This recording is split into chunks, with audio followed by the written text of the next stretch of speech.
Hey guys, DJ here at Top Deck, and I'm going to do a deck tech on Gladiator Beast right now. It's a little bit noisy in the store because it's actually tournament time instead of just being done earlier in the day, but I finally get to mess with the deck, so I wanted to actually do the video now instead of waiting till later.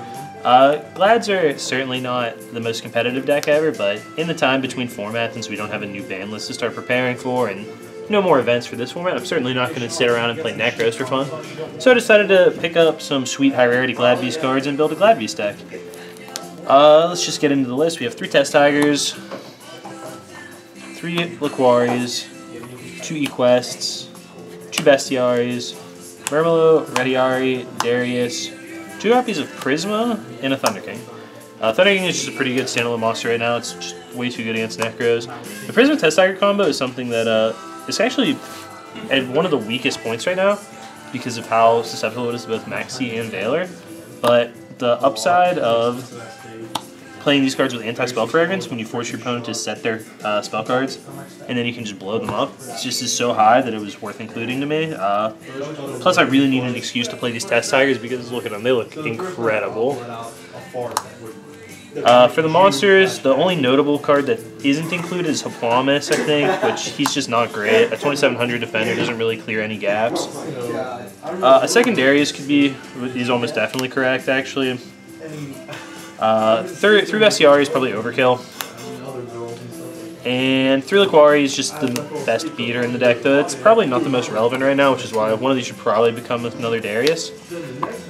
But I am trying the triple Liquari for right now, just to try it. We'll see where we get after a little more testing. For spell cards, we have 3 Upstart Goblins. Just to try to get to the cards we want. When we go first, we want to try to open a Floodgate, especially against Necros. We want to open up our spell fragrances. We wanted to play the smallest deck possible. Then we have 2 copies of Forbidden Lance. Lance is just so good at protecting your plays and stuff and trading in battle during your opponent's turn. This is a really well-rounded card in this deck, and 3 could definitely be correct. Right now I am just playing the 2, but I would definitely won't fault anyone for playing 3 or trying to fit a 3rd in here. I certainly will consider it as I'm testing. Then we have Book, Regeki, and Dimensional Fissure. Following on Floodgates, we have 3 more Anti-Spell Fragrance, or 3 rather, 3 more Floodgates. 3 War Chariot. Chariot is just one of the most insane cards, actually, and one of the reasons I think this deck is remotely playable. I use playable very loosely. 2 Phoenix Chains for when 3 Chariots isn't enough monster negation. And then we have 2 Mirror Forces, Warning, Torrential, Ring, Compulse, Bottomless, and Vanity. Compulse is super average also, and Torrent can suck in this deck once you have a board. You don't have that many monsters, and you actually have to spend your resources to make a board all the time. Your monsters are never free. But Torrent's just so good right now that it warrants the inclusion. Compulse is pretty average. It probably could just be like a Dark Hole or something, but I definitely wanted more Ousted Djinn and I wanted more trap cards. So I went with Compulse, but it could just be wrong. I don't know. I just wanted to try it. It also helps you get around loser turns and stuff. Going to the extra deck, we have 2 Gazaris, Heraclinos, Neurokius. Neurokius is just something I'm trying also. It's not an insane card or anything. For those who aren't familiar, since it's a card that came out way after Gladiator Beasts were prominent, it can't be destroyed by battle, and if it attacks or is attacked, your opponent can't activate cards or effects until the end of the damage step. Then at the end of the battle phase, it tags off for 2 Gladiator Beasts. It's a fusion of 3 guys, but I mean it's a hardy guy, it's hard to kill, and it attacks through Valk. So if you don't have a Chariot or something, you can still get in there for damage and then tag out to get your tag effects. Then for rank 4s, we have Lightning Chidori, Diamond Direwolf, Honor Arc, Cowboy, Rhapsody, Pistel, Exciton, Ptolemaeus and Diamond, Dweller, and Ragnazira.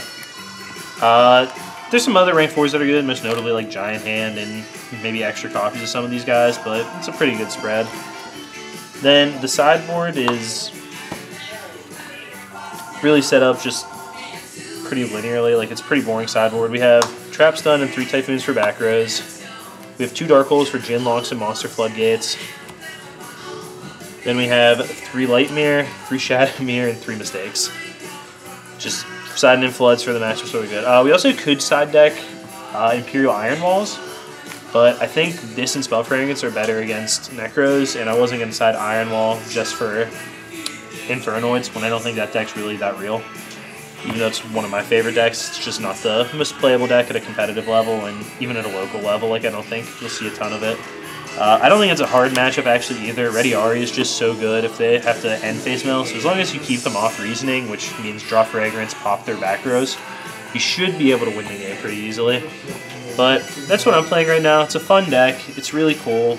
It's certainly not tier 1 or anything, but if you're just looking to have fun at locals, I don't think it's a bad choice by any stretch of the imagination. Thanks for watching, guys. I hope you like decks like this. Maybe it depends pretty heavily on how long it takes us to get the list, but if it's a while still, I'll probably do some more casual decks like this instead of like any other Yu-Gi-Oh content, because there's just not that much else to do right now, not really any new product to talk about or anything until the new list comes out. So, until we get the list, just keep watch for some casual decks. Don't forget to subscribe to the channel for more content, and I'll see you guys soon. Thanks for watching.